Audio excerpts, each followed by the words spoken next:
আসসালামু আলাইকুম। সবাই কেমন আছেন? আশা করি সবাই ভালো আছেন। আজকে আমি রান্না করব কচুরলতি। পেস্টটা ভেজে নিলাম। এখন দিয়ে দেব রসুন আর জিরা বাটা।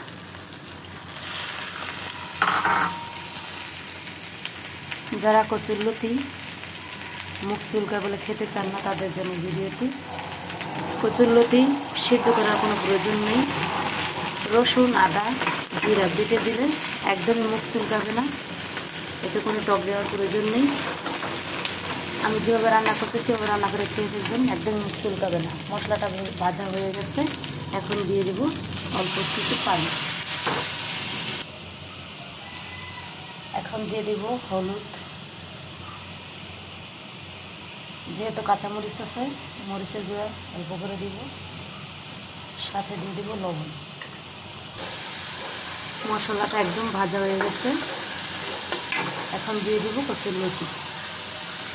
লতিগুলো ভালো করে ধুয়ে নিয়েছি।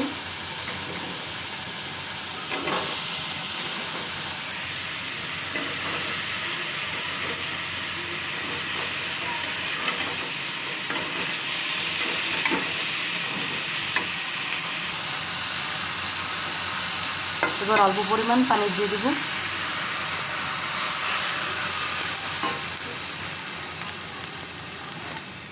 একদমই অল্প পরিমাণ পানি দিয়ে এখন ঢেকে দেব। জালটা একদম কমিয়ে দিব, চুলার আঁচ কমিয়ে দিয়ে ঢেকে দেব। আস্তে আস্তে হতে থাকবে।